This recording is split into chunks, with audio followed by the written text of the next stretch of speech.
The dream computer. Just a quick few thoughts on dream journaling, trying to remember your dreams. I've been doing really poorly at it in recent months here, so I'm trying to redouble my efforts at journaling. And you almost need to journal to get decent dream recall. So this is the way I used to do it. I stopped using this method back in about, looks like my last entries were probably in the year 2000. And since then I went to other methods. Mostly for a while I was just typing them into the computer, into a IBM clone type platform computer. The other thing I've done though is use MP3 files, which I've done more recently than I did. Most of them are on this computer, or they're on hopefully I got them all saved in that one file on my computer, one folder. So this is a Atari 130XE.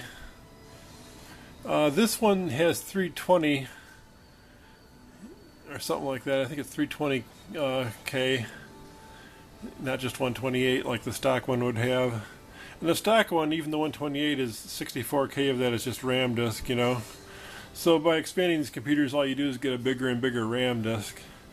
I've got one that's expanded to half a meg. And that one I ran my bulletin board on for a number of years, along with a hard drive adapter and all kinds of other goodies. I do have a real-time clock cartridge plugged into the back of this unit. Here's the reason my dreams have been disturbed lately. Somebody wakes me up in the middle of the night or whenever he feels like it, and it's hard for me to remember to paralyze myself and stay steady and stay still and record my dreams. So this setup is made for low light.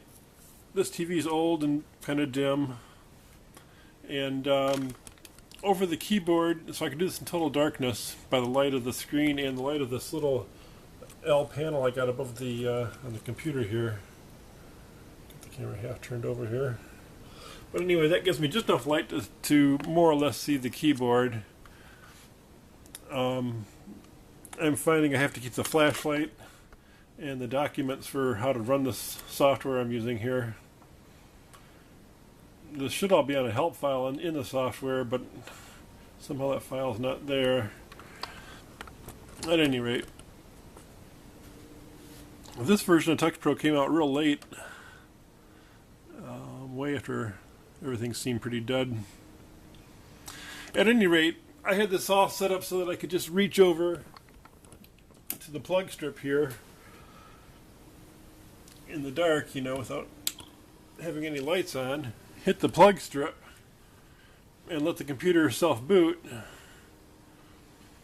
which sometimes it won't do, but at least I know it hit the reset if that happens. That's kind of an odd thing in Sparta.bat that it does that about half the time. Other half the time it'll just boot like it's doing right now. It's supposed to boot right now. And here's my real-time cartridge. And all I have to do is hit return because I have the cartridge in there. I could put the time and date in manually if the cartridge was wrong or I didn't have a cartridge in there. But if you do that, then all your files are time-stamped in Sparta.bat, which when you're running a bulletin board, that's essential. So run it like a real computer.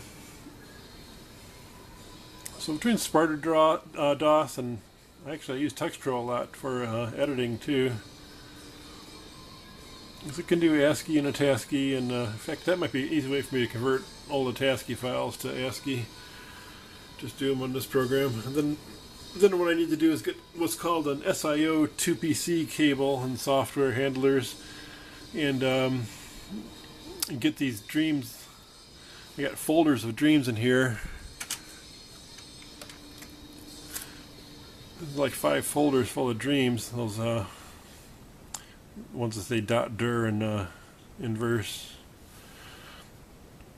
So there's a lot of dreams on this computer. I'd like to translate over to the other get them all in my one file in my one folder in my main computer.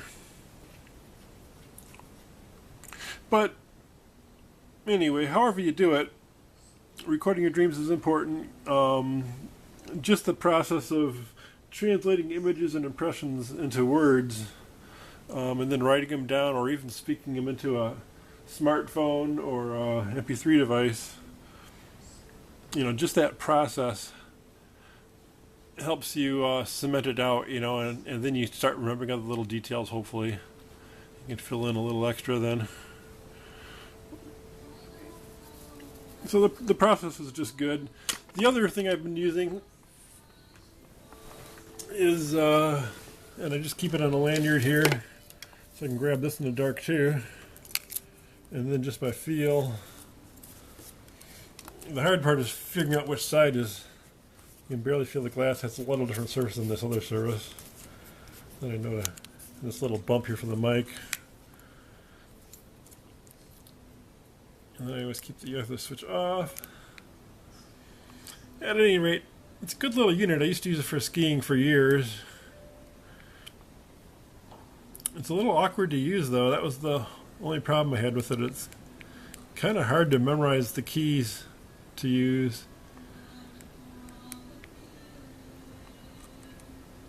This is ready to record right now.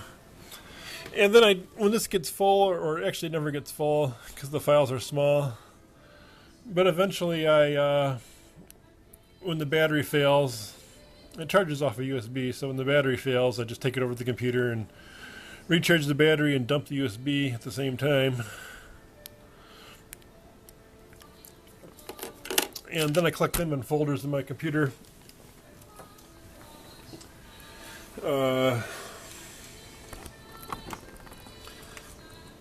As voice, and then I'll go back and listen to them and then give them a good name, a good file name anyway.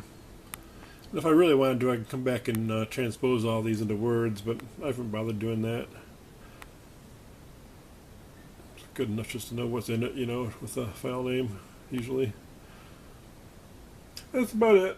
Just wanted to give a little update on dream journaling, how important it is to record even the little fragments, and how I've being lazy about that because all I had is fragments lately. This is kind of a cycle of I got to reverse the cycle, reverse the trend here of remembering less and less and not journaling, to trying to force it harder and journal. Botany Bay in the background, Tales of the Bitter Seed album.